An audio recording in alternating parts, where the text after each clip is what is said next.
Bismillahirrahmanirrahim. Assalamu alaikum, dear participants. Welcome to this session of Islam Study Circle. We'll start off our session with the discussion on the Quranic verse that is being displayed before you. In fact, these are two verses of Surah Ahzab, verses 70 and 71.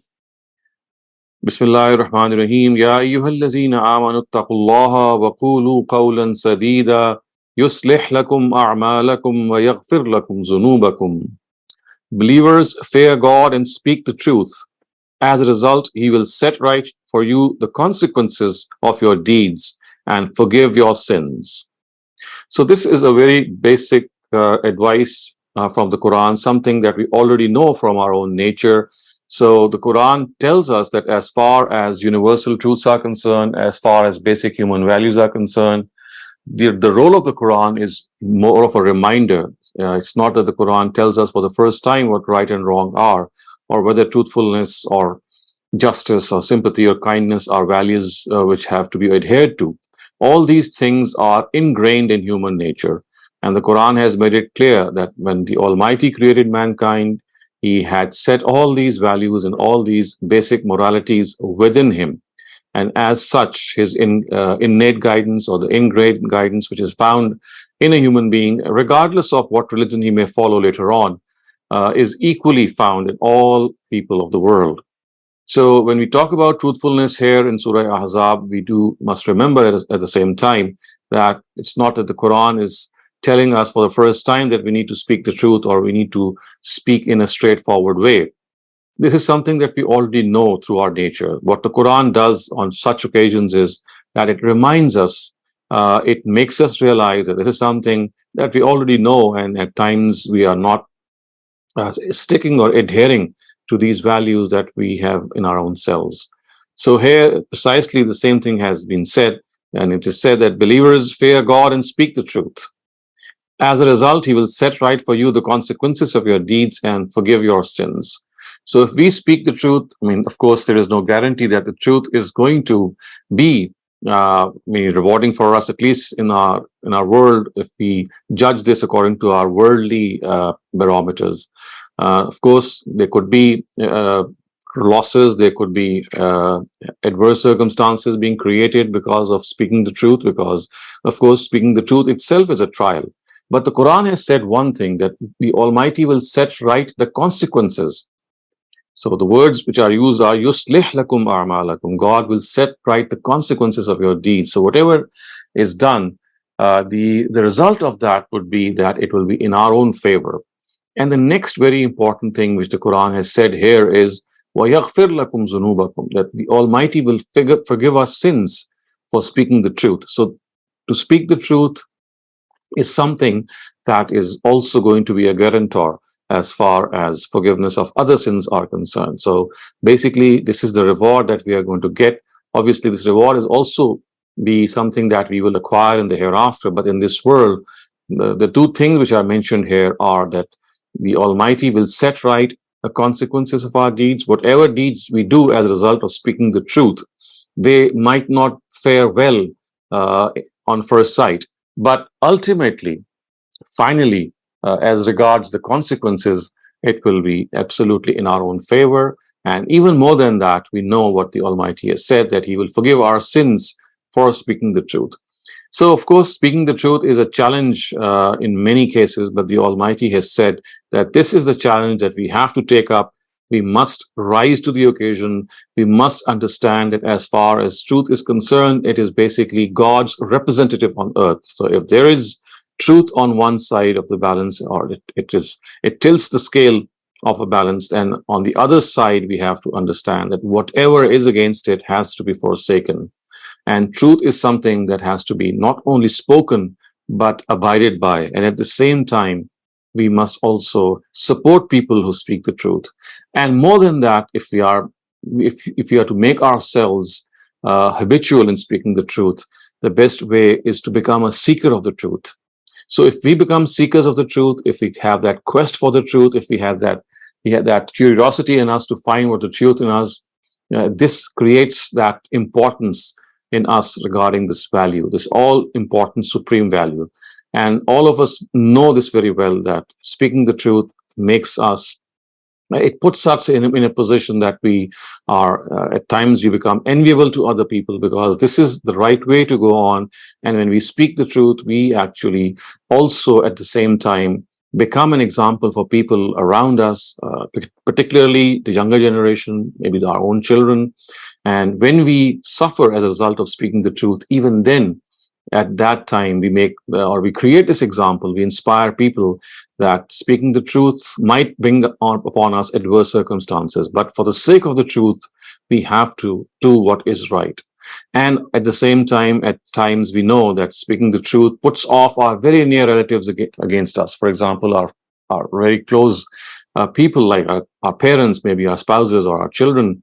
They might not like what the consequences of speaking the truth are, because they might not go in our favor in the immediate sense. But it is here that the test lies, that whatever people might think, we have to follow the conscience that we have, and our conscience never lies regarding the truth. There are certain gray areas, but we know that truth is something which is so blatant, it is so, it's as evident as the midday sun.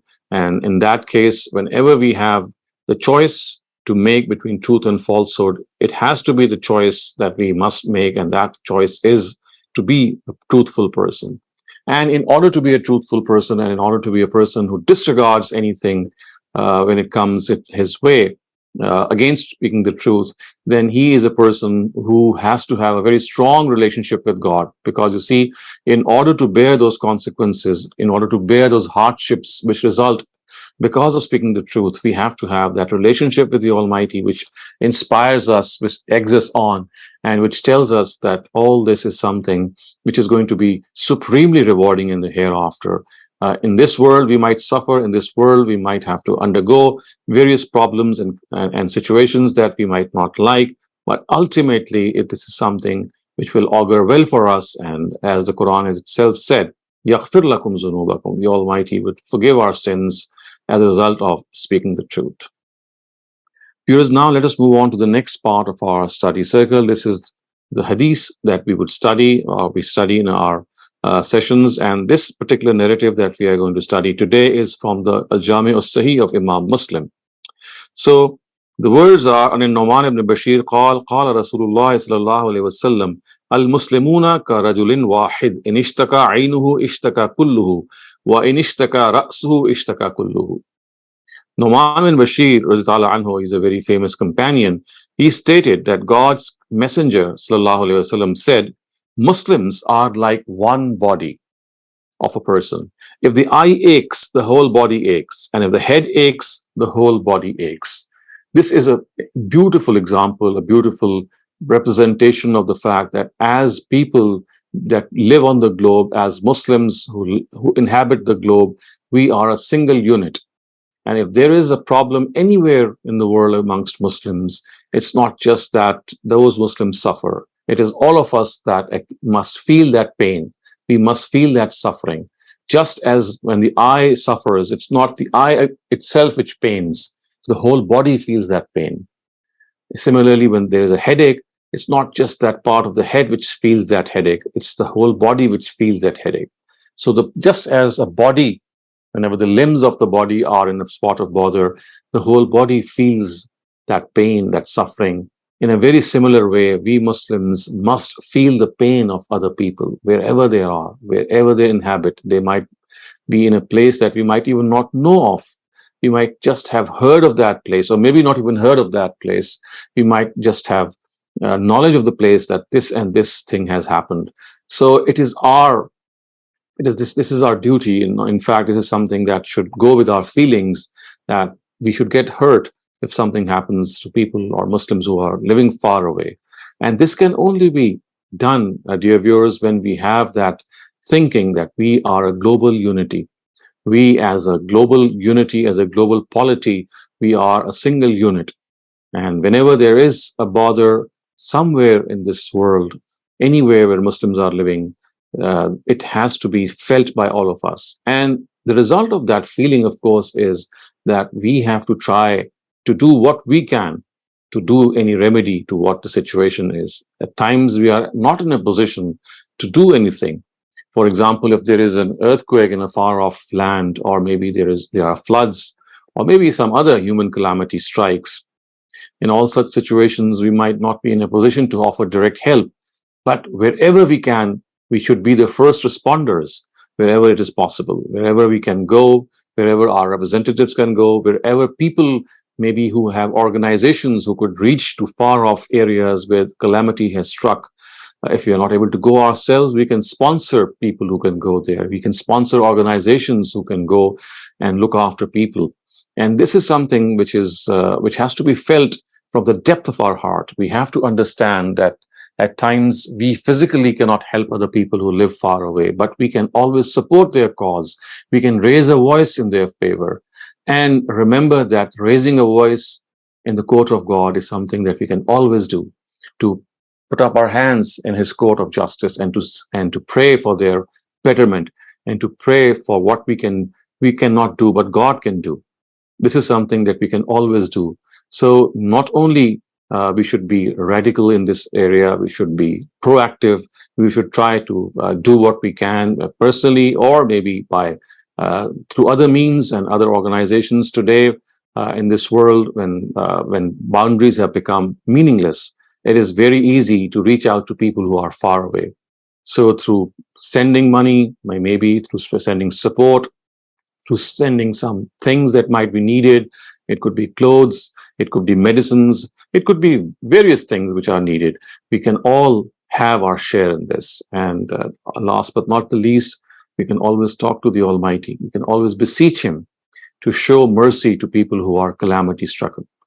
So if they have been struck by a calamity, and of course, if God has made this happen in order to be a test for them, he can also make it go away. And this is our concern for them, that we express before God that, oh God, if people are in a spot of bother, please remove that calamity, or please ward it off from them. So this is how the Prophet has explained it beautifully, that you just cannot ignore the problems of other people simply by dismissing the whole issue by saying that, well, it doesn't belong to me, it doesn't relate to me, I'm not going to be influenced by it. No, this is not the right approach. We as a community, we as a collectivity have to think of each other in all different ways. Next, we move on to the third section of our study circle, and this is a Bible verse that we study. In fact, these are 4 verses that we'll study today, and they relate to forgiveness. And I'm going to read out this passage from the Gospel of Luke before you. This is chapter number 17, verses 3 to 6. Give attention to yourselves. If your brother does wrong, say a sharp word to him. And if he has sorrow for his sin, let him have forgiveness. And if he does you wrong 7 times in a day, and 7 times comes to you and says, I have regret for what I have done, let him have forgiveness. And the 12 said to the Lord, make our faith greater. And the Lord said, if your faith was only as great as a grain of mustard seed, you might say to this tree, be rooted up and planted in the sea, and it would be done. So the 12 here, of course, refers to the 12 disciples of Jesus, and they are talking to Jesus. And even before them, what Jesus tells them is that if people ask for your forgiveness, especially when they feel remorse and regret, and they have done something wrong, they realize that they have done something wrong. If they come to you to ask for forgiveness, forgive them. And not only forgive them, look what he has said. If someone does wrong 7 times and comes to you 7 times and says that I have regret for what I have done, then let him have forgiveness. And this is something which you have to understand, that as human beings, errors come to us naturally. We make mistakes, we commit blunders, but if they are done in a way that we realize our folly, or maybe we have done that mistake out of ignorance, or maybe we have done it because of the fact that we were overcome with emotions, and as soon as we realized, we immediately sought forgiveness from God and apologized to the concerned or the aggrieved party, then this is the right way to offer our apology. But here Jesus is making this point that when people come to you for forgiveness and they realize their mistake, and if they do it several times, forgive them. And we know from other passages of the Bible as well, and from the Quran, and from the understanding of divine scriptures, that to forgive others makes us eligible to God's forgiveness. If we forgive others, of course, God will think upon us with favor. He would forgive us for our sins. And this is a very, very human behavior.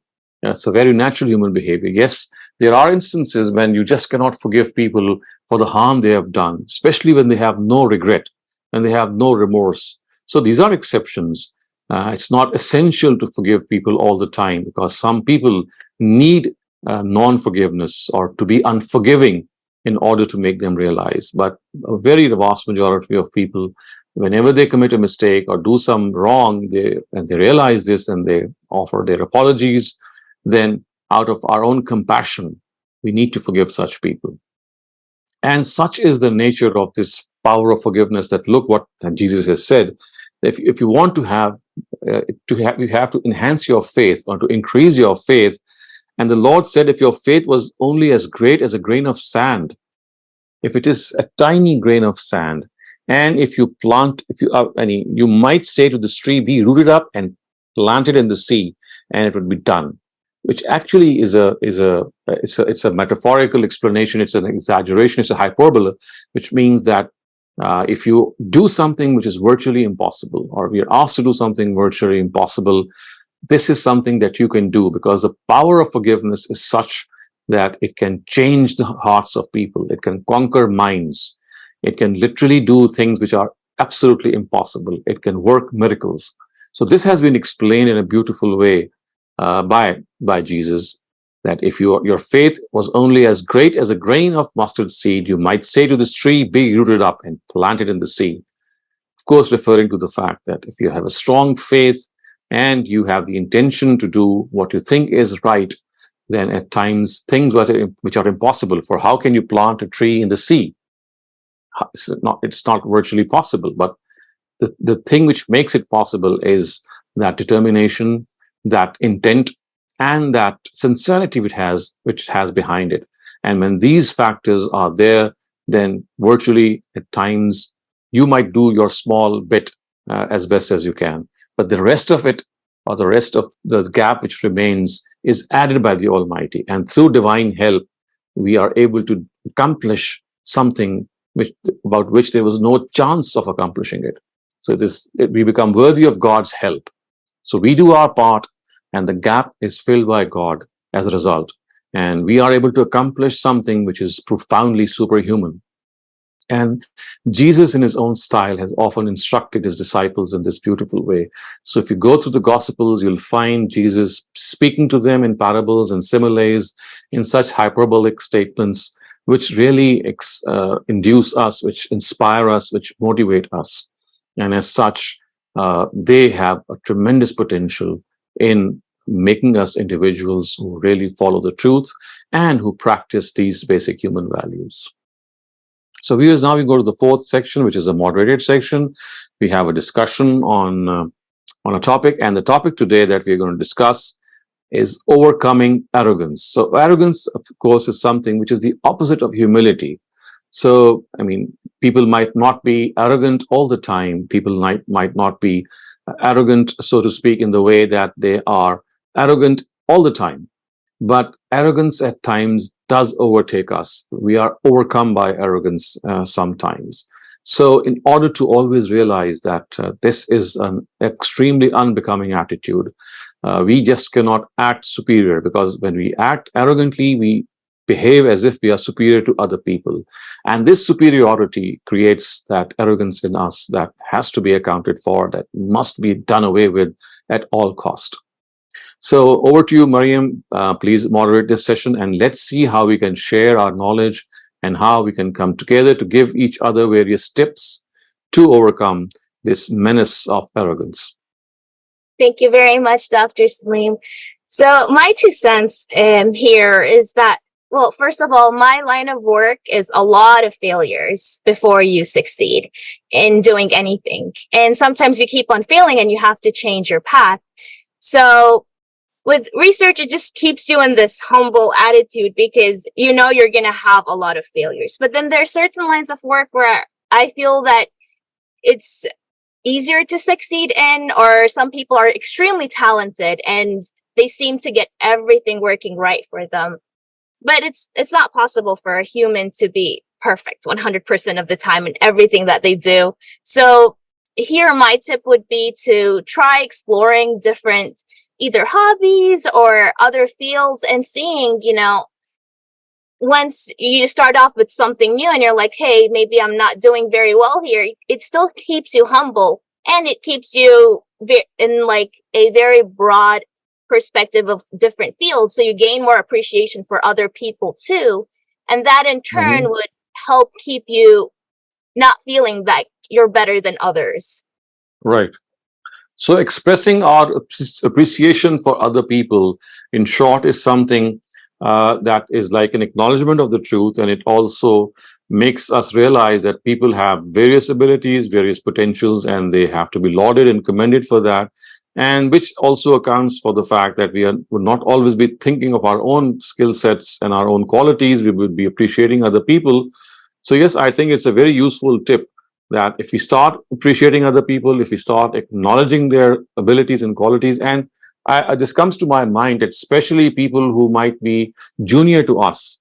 For example, if in our office, amongst our colleagues, or in our age group, maybe people who are younger to us, they come to us and say something, and we realize that the boy or the girl, or our office colleague who might be junior to us, he or she has done something for which, I mean, a lot of praise is deserving. So I think that this is what we should do. We should express that praise from our tongues so that people are able to understand that we always commend things that are commendable. So yes, this is, I think, a very, very useful tip, and we should be very generous in our praise. And in fact, it comes to my mind that we should look for instances to praise people. And I'm not talking about flattery or any false praise, but the praise which every person deserves. So what happens is that at times we do feel this praise or appreciation for some colleague or for some friend or maybe for our children. But the thing that we don't do is we don't express it from our words. So it's not just feeling appreciation for others, it's expressing that appreciation in words before that person, which matters a lot, which is a great boost. I mean, it's like a huge boost that he would get as a result of those encouraging words, and it would cost us nothing, actually. Thank you very much, Dr. Saleem. The point that you brought up about, saying other people's praises, I found that sometimes when it's really hard to express praise in words, what I do is I buy a gift and then for them. And because I have to give it to them now, I have to praise them and tell them why I'm bringing them something. So that's another thing. That's a very subtle way. At times you are not able to use words, or maybe you are not very expressive. But as they say, a picture speaks 1,000 words. I think a gift speaks 1,000,000 words, maybe, because you are giving something, and it's like a token of appreciation. So, I mean, if you don't speak much, but you give a gift, or it's like acknowledging the other person's ability, it does go a very far way in doing away with our own arrogance. Thank you, Dr. Saleem. Noshad Shafkat, you're up next. Please go ahead. Assalamu alaikum, Dr. Sahab, very enlightening lecture. I don't think I can comment on the Hadith part, which I would want to, but I think to avoid arrogance or to break someone's arrogance, the best way is to go and pray in the mosque 5 times a day, because you stand there with those people whom you consider to be lowly, whom you consider to be not worthy of your attention.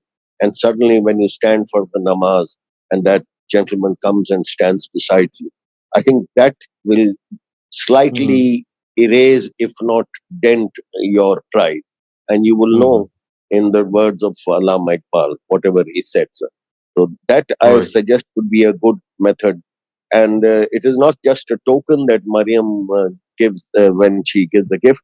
I think it's a lottery that she gives somebody when you gift somebody something in appreciation. Thank you, sir. Right.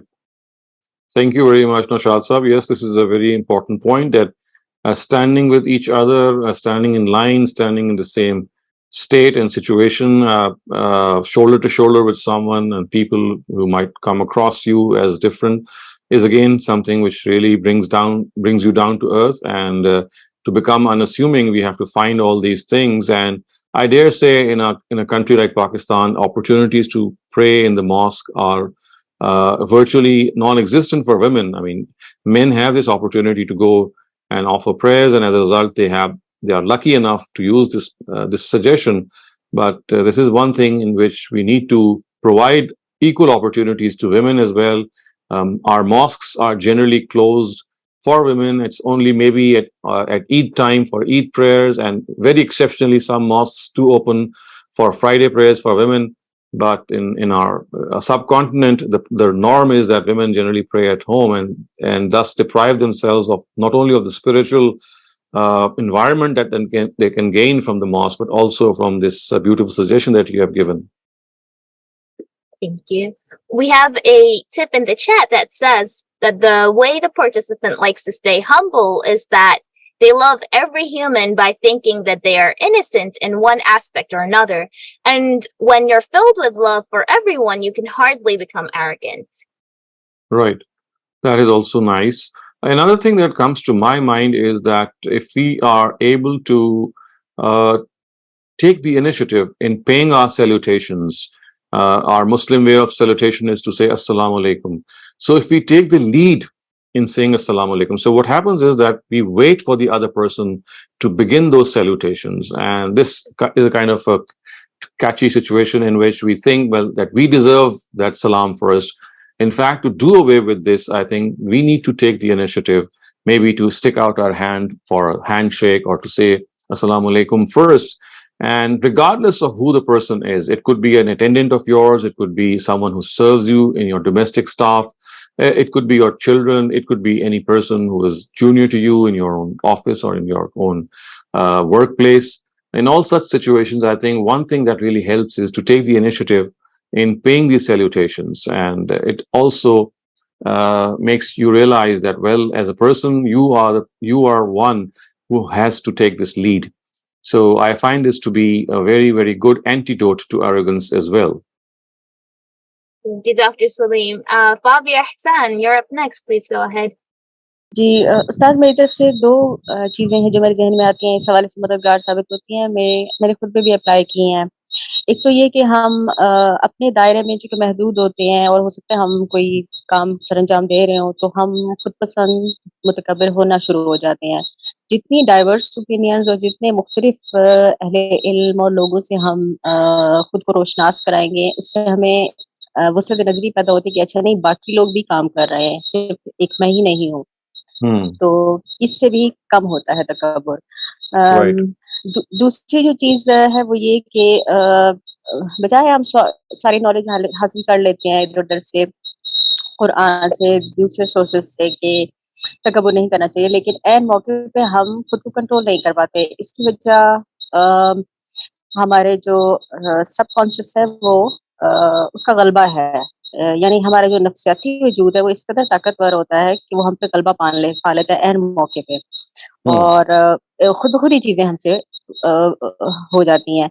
ये इतना ताकतवर होता है कि रात को ख्वाब में ड्राइविंग करवा देता है हमसे, हालांकि दिन में हमने कभी जिंदगी में ड्राइविंग नहीं सीखी होती। तो इसका गलबा जितना स्ट्रॉन्ग है उस लिहाज से हमें फिर इक़दाम करना होता है। हमें हमारा जो सबकॉन्शियस है ये इर्द-गिर्द के वाक़यात और तसव्वुरात इसमें सेव होते चले जा रहे होते हैं और उसके मुताबिक ये ऐन मौके पर रिएक्ट करता है।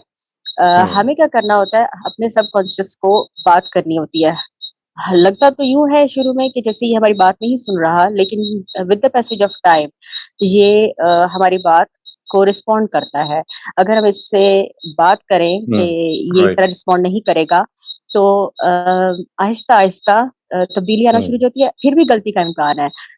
तो जब गलती हो जाएगी, तो जब गलती हुई उस वाक़े के बाद भी आपने इससे बात करनी है कि आज जो हुआ ये गलत हुआ, आइंदा ऐसा कुछ हो तो ये नहीं होना चाहिए। यूँ ये करते-करते जैसे एनिमल को टेम किया जाता है ना, ये बिल्कुल टेम हो जाता है और कुछ महीनों की कोशिश से आगे तब्दीली आई है। लेकिन फिर भी ये समझना चाहिए कि इंसान खता का पुतला है, खता तो होगी। Right.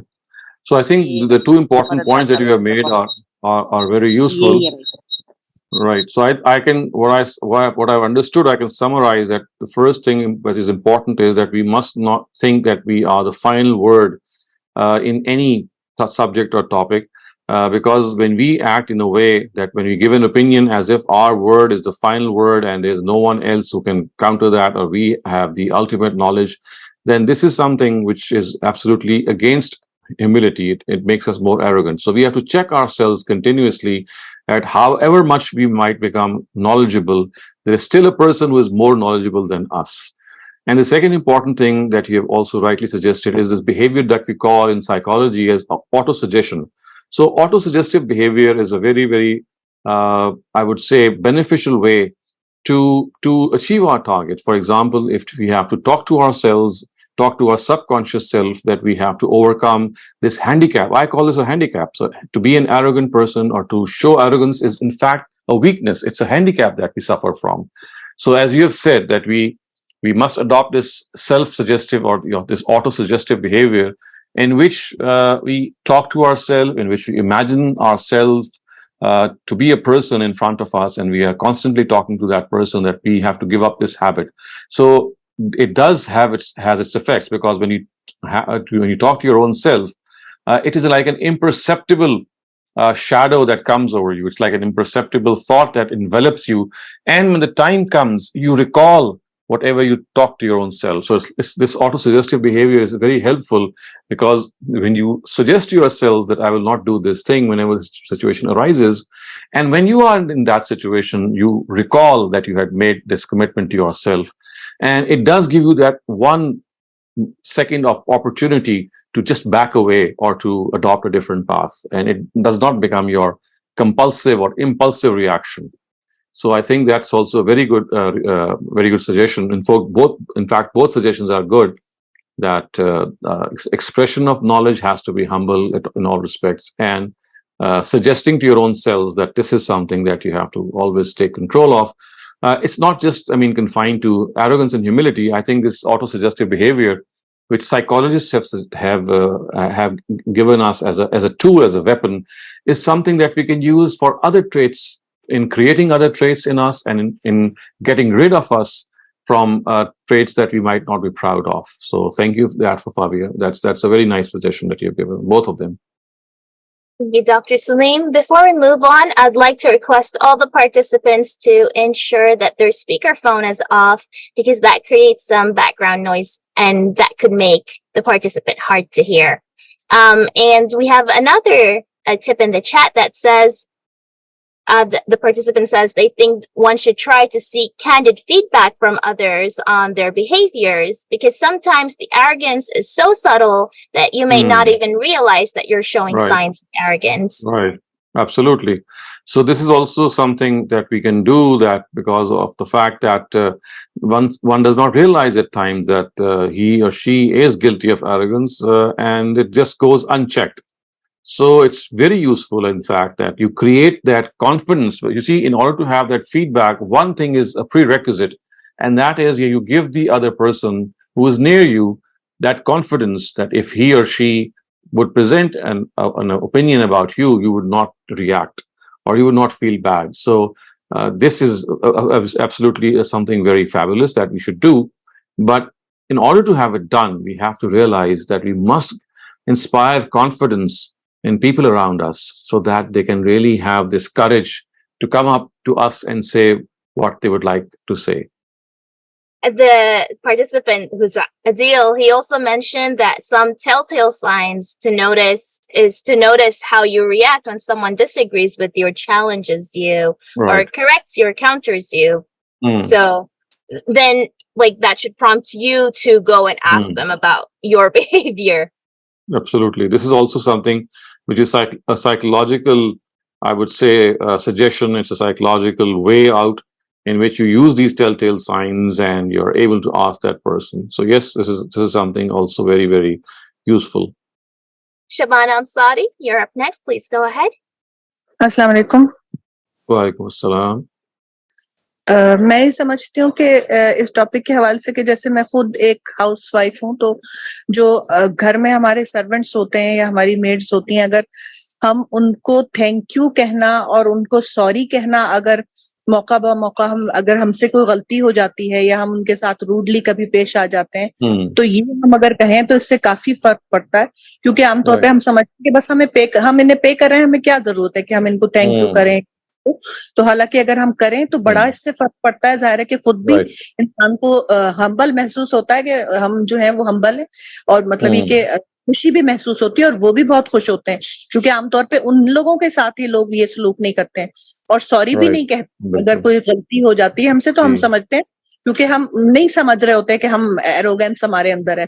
तो इनसे भी इन दोनों चीजों से भी बड़ा फर्क पड़ता है। और एक और चीज जो हमारे पास डिलीवरी सर्विस मैन आते हैं, जो चीजें लेकर आ रहे होते हैं, हमारे पास सख्त गर्मी में आते हैं वो होते हैं, तो अगर हम उनके लिए पहले से जूस की बोतल बना के रखें और उनके हाथ में पकड़ा दें बगैर कुछ उनके पानी, क्योंकि गर्मी इतनी शदीद है आजकल जिसकी कोई इंतहा नहीं है, इतनी धूप में और इतनी गर्मी में, उससे भी मुझे महसूस होता है कि हमें एक तो दिली खुशी भी महसूस होती है कि खुदा की खातिर कर रहे हैं, और वो भी बहुत खुश होते हैं, बड़ी खुशी होती है। तो इसमें एरोगेंस में काफी कमी महसूस होती है मुझे। I think these are also very, very useful suggestions that you have said, that to be thankful to our domestic staff and to say sorry to them, apologize to them whenever we do some mistake regarding their own upkeep.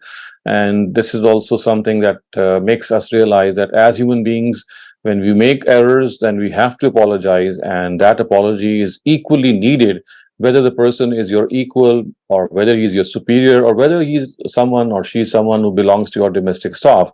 And this suggestion that you gave, that whenever someone comes to you for delivering products that you might order online, of course, there are so many situations that today we find people coming with these online orders, people delivering these packets and packages, so already waiting for them maybe, or offering them a glass of water, or better still to offer them a glass of juice maybe, and make them realize that, well, if they are sweating it out in this sweltering heat, there are people who are concerned about their well-being. This is a very beautiful suggestion, and it not only does away with arrogance, it also creates that soft spot that is needed. You see, mankind and people in general, they are suffering and they are going through so many things in life, especially people who are in this situation that they have to do these menial jobs and they have to deliver things from one place to another. It's not easy at all. The heat, at times, is overwhelming. In winters, it's the cold wave that really accounts for it. So it's not easy in any part of the year. So not only to acknowledge them through your generous gesture, but perhaps might even giving them a healthy tip for what they have done to you. They might, I mean, it's not that they're legally, it's their right, it's not their legal right, but out of courtesy, out of compassion, out of human considerations, this is something that we should do. And I thank you very much, Shabana Ansari, for this very, very beautiful suggestion that you have given.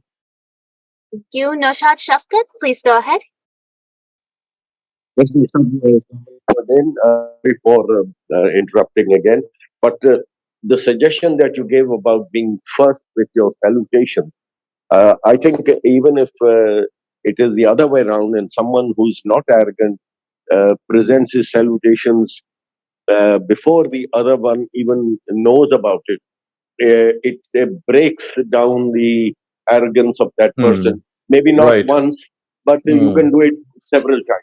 And with regard to the namaz that women can't break, Dr. Sahab, just occurred while listening to you, couldn't the women today in the subcontinent decide in their neighborhoods to have prayers one day or 1 week in their neighbor's house, and the neighboring ladies who are living close by and who are praying all the time, 5 times a day, they could come there and gather and make a sort of a small jamaat and offer their prayers. This is something that can be done, but we also need to be a little cautious here because of security issues. That at times we just don't know inviting people who are known to us is absolutely fine. It needs space and it needs that commitment. And any lady who can do so is absolutely doing a great service. But at the same time, we have also to be a little cautious, because in our country we find all sorts of thefts and all sorts of burglaries going on, and people who might just walk into your house as a person who would like to pray and then hold up all the people there at gunpoint. That also is a possibility that cannot be ruled out. But yes, the suggestion is of course something which if is taken the heart of, the spirit and the essence that you have said, if people can really do so, is something fabulous. But I think more than that, what they can do is that they should go to their local mosque and ask their Imam Sahab to grant them a place, so that they can at least go for the Friday prayer. And of course, the Eid prayers are offered in congregation, and once in a while the daily prayers also. I think that is more feasible, because there is more space there, and people are more inclined to go to the house of God than to come to maybe a house. That's like a secondary choice. But yes, of course, if in the absence of the mosque, this is something that can be done. But Dr. I'm referring only to those neighbors who are known to you, who have been living with you correct. for some period of time. Yes, this can be family relations. And with regard to the suggestion of them going to the imams, sir, some imams are of the view that women should not be allowed, right, as per religion, to pray in the mosque. So there would be banging their heads against a wall. I know that at times becomes a fruitless exercise. It's a futile exercise. But you see, there are situations in which you can go to the mosque committee. And at times, mosques are not just managed by the imam. You have a mosque committee which has more people, which has at times educated people with which you can argue and reason. So in case there is a chance that you can talk to them, the committee, and you're able to put up your case, it's a chance that you can always take. Of course, if there is a no, then you can just withdraw. Thank you very much, Dr. Saleem. That was it for all the participants in the discussion. We'll be moving on to Q&A now. So our first question asks, we believe that every soul shall taste death. It's a verse from Qur'an. So do the humans during whose life the day of judgment will come, meaning the last generation just before Yawm al-Qiyamah, will they die as well? What about other beings such as angels, etc.? Will all of them die too? So you see, what we are told in the Quran is that people who will be held accountable on the day of judgment, or who would be responsible for the Almighty for their deeds, would die. And to my mind, there are only two fraternities. One is is mankind, and the other is jinn kind. So all the jinn and all human beings will, of course, taste that death, and then they'll be resurrected. As far as angels are concerned, because they are not to go through this process of accountability, because they are already working for God as his deputies, and they are deputizing for him. They are doing their errands for him. So I thought there is no question of any accountability on their part. So these two fraternities, the jinn kind and and mankind, these are the two fraternities that would taste death, and then they shall be made they shall be given life again, and then held accountable for what they did. Thank you, Dr. Saleem. The next question asks, and this is about asking for a tip from you. So this one says, I have been a student of knowledge on a regular basis for 2 years, but I lack the ability to speak and write briefly and in a manner that's easy to understand. How may I adopt, whichever way I adopt to present my purpose is of great length. So many avoid reading or listening to my content because of this flaw. If you could please give some tips to help out this participant. You see, first of all, we have to understand that not every person is given all types of abilities. I mean, there are people who can think a lot better than many other people, but they cannot express themselves, and they might not be good speakers, they might not be good teachers. But then there are other people who would have one trait and not have the other trait. So first, that we have to understand, that's not that if you're not able to do something, then it is a defect in you. No, it's not that. You might have some other pronounced ability. So you look for your strengths and you discover your strength, you discover your aptitude, and you work on that. But having said that, there are certain areas that you can learn through hard work. For example, if you'd like to have a small knack of writing, one thing which is often suggested is that you start writing a diary or maintain a register, which means that you just write what comes to your mind at the end of the day. So you see, when you're writing something that has happened to you during the day, you don't have to think much, because all that you need to do is recall what had happened in those last 12 hours and just put them put that your thoughts in ink. You just ink your thoughts, so to speak. So this is something that that makes you realize that, well, I'm just going to recount or just narrate what has happened to me in brief words. The other thing that can teach you writing is to summarize maybe a book, maybe an article, maybe some writing. Because you see, when you're summarizing something and when you tell yourself that, well, I have to summarize this whole thing in one page, maybe in one paragraph, then you think about the content and you think about what exactly do I need to express. So summarizing to doing some précis writing also helps you in becoming a writer.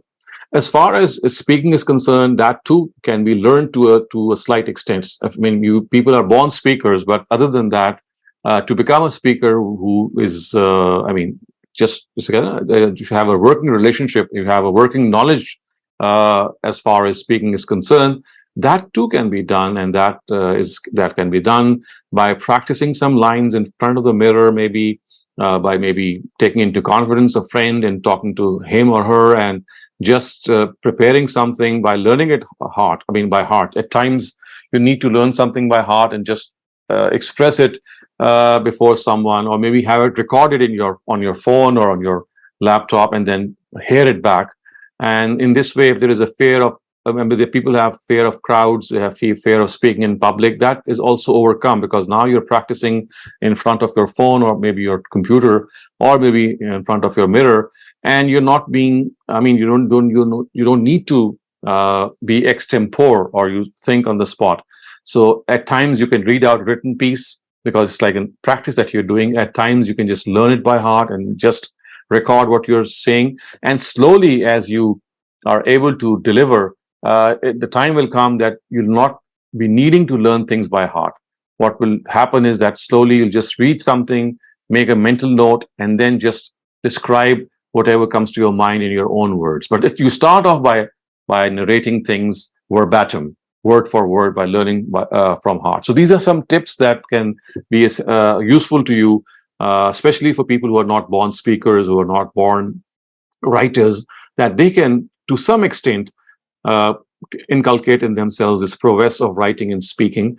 And I always cite Albert Einstein when he's famously remarked once that genius is 1% inspiration and 99% perspiration, which means that hard work, commitment to your goals, and working in the right direction. You can do anything, even if you have very little ability. So remember, he said that if you have just 1% gift from God, just 1% of inspiration, 1% of that inborn ability, if you polish it and you sweat on it, that 99% is going to really blossom, and that small seed might become a big tree. Thank you very much, Dr. Saleem, for that in-depth answer.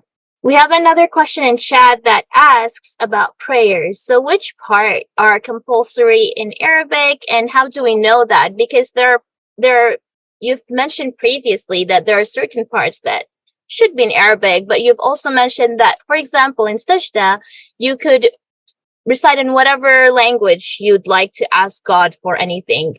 But other people say that you have to do the whole prayer in Arabic. So how do we know? Why is there this difference in opinion, and how do we know who's right? Well, you see, what has happened is that when the Almighty or the Prophet himself has said that, well, this is the compulsory part of the prayer. The compulsory part of the prayer is the one that they diligently taught. The Sahaba taught, the Prophet himself taught to the Sahaba, and the Sahaba taught their students that this is the thing that you have to do. And those 5 areas I've always recounted them, just to recount them again. To say Allahu Akbar is 1, to say Alhamdulillah is the second one. The third is a surah after Alhamdulillah. The fourth is Sami Allahu liman hamida, and the fifth is Assalamu alaikum wa rahmatullah. These are the 5 instances that have to be said in Arabic because they were taught by the Prophet that you have to say them in Arabic. And these are the instances you realize that when you go to a mosque and congregation, these are the instances that you actually speak out aloud. All the rest is said in your own heart. And about all the rest, you'll find that when people question that Prophet, what did you read? He said that I read this, and you can read anything that you like, if it is of the nature of making dua, glorifying the Almighty, or expressing your gratitude. So you see that the question itself makes it clear to us that regarding these 5 things, the Prophet took pains. He made it a point to register in the minds of people that, well, this is the thing that you have to utter in Arabic, come what may. For the rest, when people asked him, he just nonchalantly said that, well, you can say this and you can say that. And when people asked him that what did he do? He said, well, at times I say these words, at times I say these words, and at times I say these words, which itself shows how he himself was given this choice. So I think this is reason enough, this is argument enough for us to understand that there is this leverage that we are given. And this is the beauty of the prayer as well, that it makes us connect to God, not only through that universal language of Arabic that we speak, that we have to know, at least in the prayer, wherever we go in this world, but also that personal connection through some of the other parts in which the Prophet, when he himself said, well, this is how you should do, and he gave those options to people, that we have to understand that this was something that the Prophet has given us as a concession and added more color to the prayer, I would say. Thank you very much, Dr. Saleem. The next question comes from me, actually. So this is and our khatib yesterday. He was talking about the forgiveness of Allah, and he quoted this one hadith that's in Sahih Bukhari, and he's also said that it's in Sahih Muslim, which is about this man from Bani Israel who had killed 99 people, and then he goes to a monk and asks if God is going to forgive him, and the monk says no, so he kills the monk. Then he goes on to a scholar and asks, if God is going to forgive him, and the scholar says, well, of course he will, but this place is bad for you, so you have to do hijrah to like a better place. And so he starts walking to that place, but in the middle of his like, when he was walking to that other village, Allah willed for him to die. And so now the angels of mercy and the angels of punishment are both confused, like who's going to take his soul. So then they measure the distance from his body to from the first town that he was coming from, and then his body to where he was going to end up. And Allah shifted the earth in some way to like have him end up closer to the other town. And it just seemed like a crazy story to me, because I'm like, if Allah is going to change the earth or like shift it, that's going to be catastrophic for the planet. So it didn't make much sense to me. If you could please explain this hadith. I think you've summed up in your last sentence that it doesn't make sense at all. And remember, these are anecdotes which have absolutely no authenticity. They are cited, unfortunately, by our imams and our our khatibs, and this goes on unchecked. The way that you have described it, I have heard of it before as well. It is absolutely, it is absolutely unreliable. It has no basis. It's just something that is more of a hearsay. Yes, it might be quoted in some of these books as well. But as I said, these books, again, have a lot of material from the Israeliyat. Israeliyat is a genre in which you have a lot of content from what has been narrated by the people of the book, and it lacks total authenticity. Not only it is unauthentic, I would say, the way it has been narrated, but also it goes against the norms of justice that the Quran spells out. That how can a person be forgiven for killing 99 people without those 99 people forgiving him? And the Quran, on the other hand, says that if you kill a person, man qatala mu'minan muta'ammidan fajaza'uhu jahannam khalidina fiha, which means that a person who intentionally kills a believer, then he has to face eternal damnation of hell, unless, of course, he apologizes and the person also forgives him. So I think this is not only, I mean, against the Quran, it's against morals, it's against basic human sense regarding justice. And it is best to be just, I mean, you just need to ignore it, I would say. Thank you very much for that, Dr. Saleem. It was like, it was bubbling in my head since yesterday. I was like, how is this possible? So thank you so much for clarifying it. We have more questions in the chat. So this next one asks, I am way too sensitive. I analyze every discussion I have and oftentimes feel guilty for no apparent reason. I believe I contributed to that person's sadness, which led to my eventual depression. What can I do about it? I think you have to be sincere and a person who follows your conscience. And also, if you commit a mistake, offer your apology and make amends. This is how this is how humanly possible it is to live a life. You just cannot appease everyone. You just cannot make happy everyone, especially if you have done something inadvertently. So, I mean, of course, if you do something advertently, you deliberately do something wrong, then that is something that has to be checked. And if it causes depression, then it rightly does so. But if you have done you've done your due diligence and you've done your best, if something happens out of it, well, it's how things have been ordained, because you see, you have done your best, but the other person might not be behaving in the right way. The way he has received what you have said might be absolutely different. So what you say is not just a test for your own self, it's a test for the receiver as well. So in the grand scheme of things, the Almighty has created this web, I would say, in which people become source of trials and tests for other people and for their own selves as well. So for us, that we need to do for us is that we have to follow our conscience. We have to be sincere in our undertakings. And if we realize that we have committed a mistake, that we have to immediately make amends for that. So I think if this three-pronged approach is adopted, we should just not worry about the consequences. Thank you, Dr. Saleem. The next question asks, could you please recommend any book on bid'ah sayyi'ah and bid'ah hasana? I don't think that there is any book that is to be needed other than the Quran. I mean, if you have a good knowledge of the Quran and you're following the Sunnah of the Prophet, the Sunnah that we know that can be counted in our fingers, there are 18 or 19 of them. If you just have a recourse to them, our Ustaz Javed Ghamidi has made a list of them in his book Mizan. You can just read through them, that these are the sunnahs, and anything which is does not conform to these sunnahs are bid'ahs. That is all that is needed. And of course, the one litmus test is that whenever you feel uncomfortable or whenever a question comes to your mind, just discuss it with some scholar and he'll explain it to you.